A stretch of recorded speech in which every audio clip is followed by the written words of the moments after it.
नमस्कार मित्रों, आज हम निबंध लेखन इस विषय में कुछ निबंध पढ़कर समझेंगे कि निबंध को किस प्रकार से लिखा जाता है।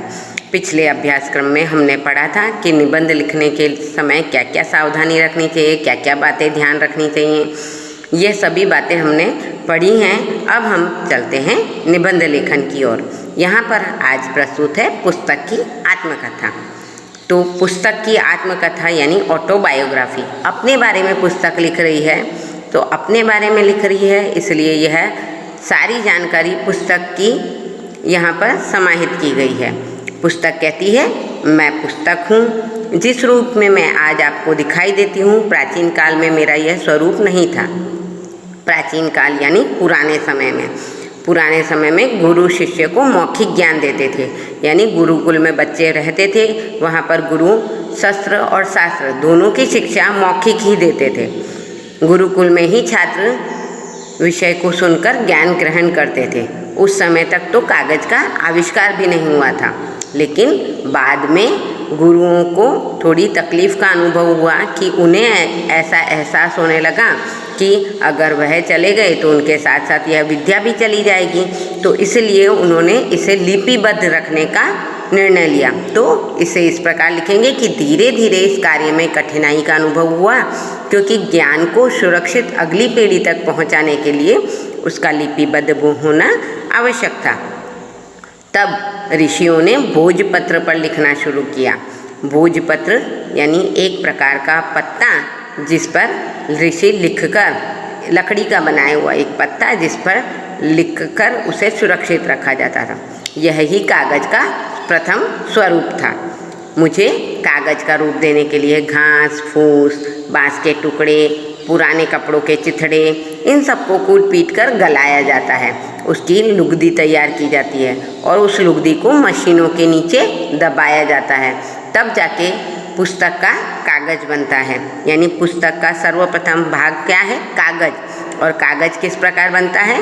घास फूस, बांस के टुकड़ों, पुराने कपड़ों के टुकड़े, इन सबको कूट पीट कर गला दिया जाता है और बाद में उन्हें मशीन के नीचे दबा देने से वह कागज का स्वरूप ले लेते हैं।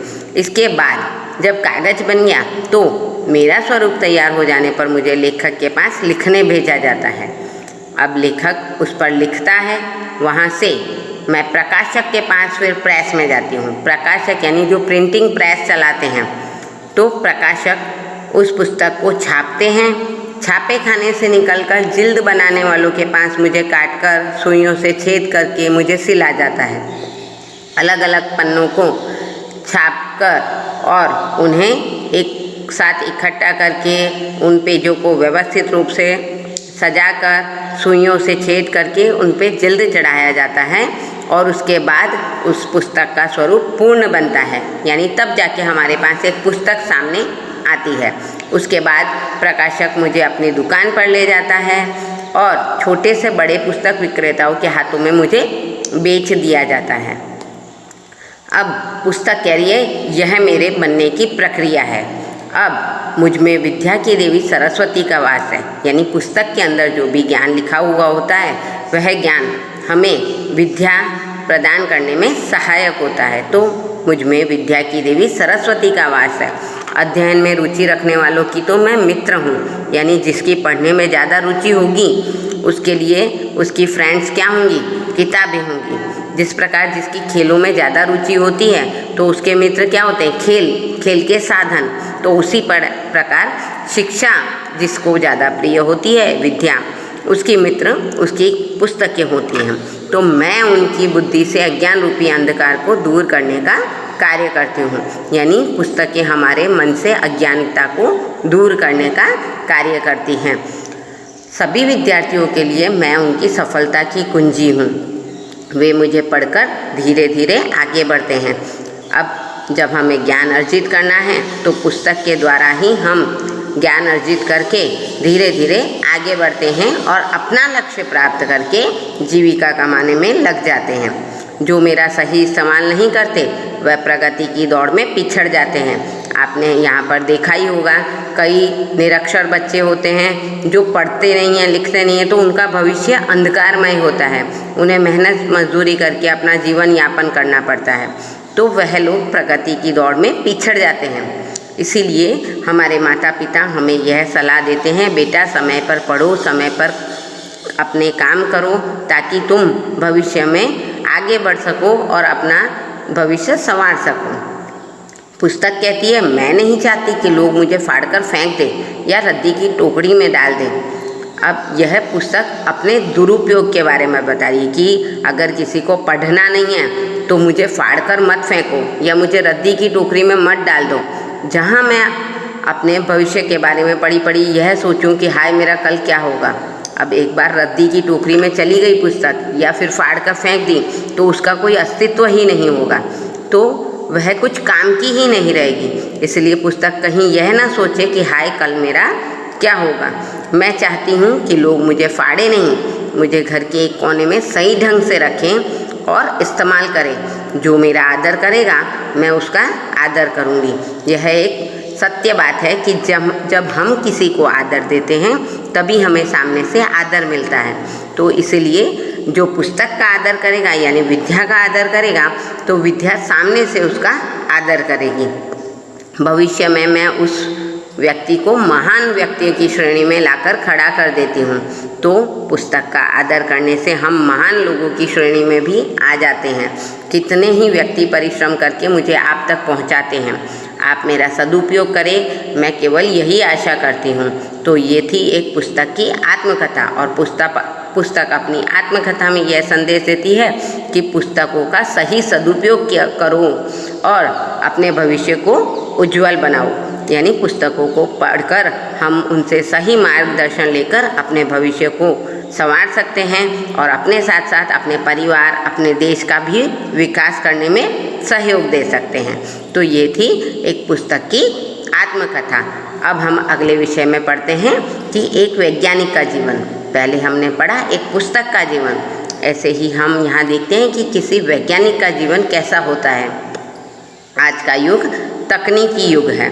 तकनीकी यानी विज्ञान की प्रगति, मशीनों का युग है।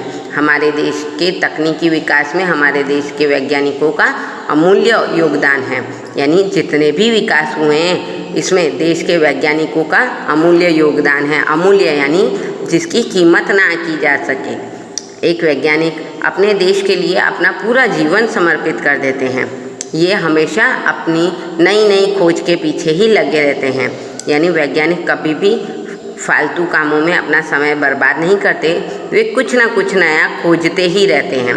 हमारे देश में भी ऐसे कई महान वैज्ञानिक हुए थे।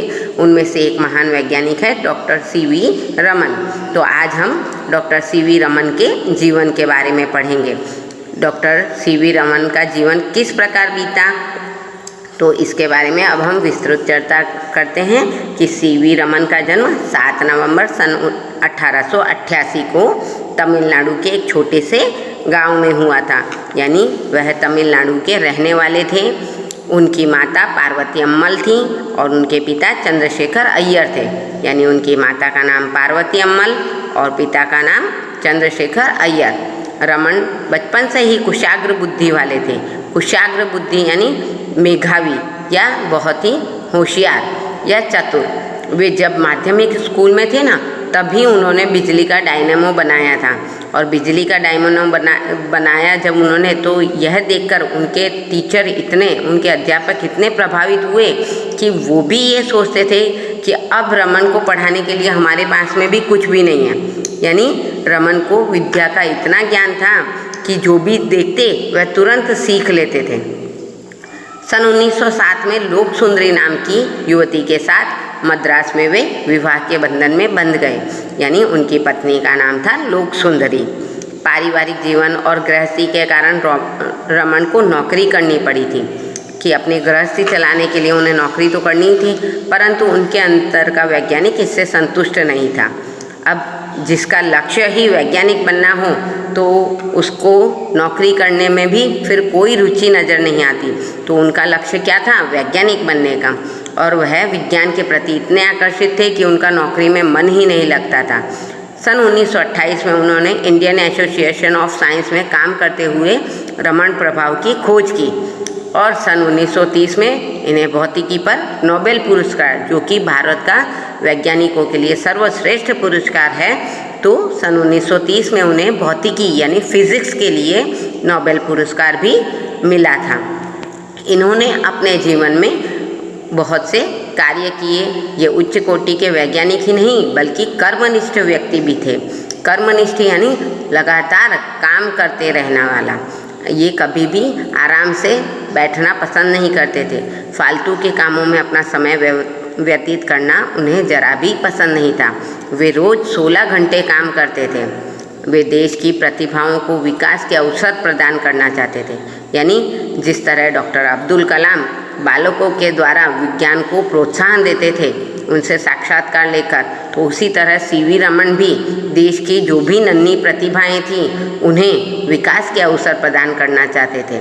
लेकिन 82 वर्ष की अवस्था में रमन बेंगलुरु में स्थित अपनी लैब में काम कर रहे थे तो उन्हें अचानक दिल का दौरा पड़ा, जिसकी वजह से वे गिर पड़े। अपना आखिरी वक्त वे देश के लिए काम करना चाहते थे, पर डॉक्टरों ने उन्हें सलाह दी कि नहीं, आपको अब पूरी आराम की ज़रूरत है। तो इसी वजह से वह लैब में नहीं जा सके।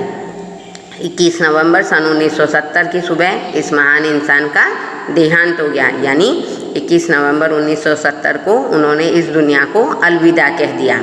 सीवी रमन भले ही आज हमारे बीच मौजूद नहीं हैं, पर उनकी अमूल्य सिद्धियां और उनकी वैज्ञानिक खोज अमर है। उनका जीवन चरित्र आने वाले कई नवीन विज्ञान छात्रों और वैज्ञानिकों के लिए आदर्श स्वरूप और प्रेरणादायी बना रहेगा। तो इस प्रकार सीवी रमन ने अपना पूरा जीवन विज्ञान को समर्पित कर दिया और विज्ञान के विकास में ही लगे रहे। तो मित्रों, आज हमने निबंध लेखन में पुस्तक की आत्मकथा और वैज्ञानिक का जीवन, इस तरह इन निबंधों को पढ़ा और समझा। धन्यवाद।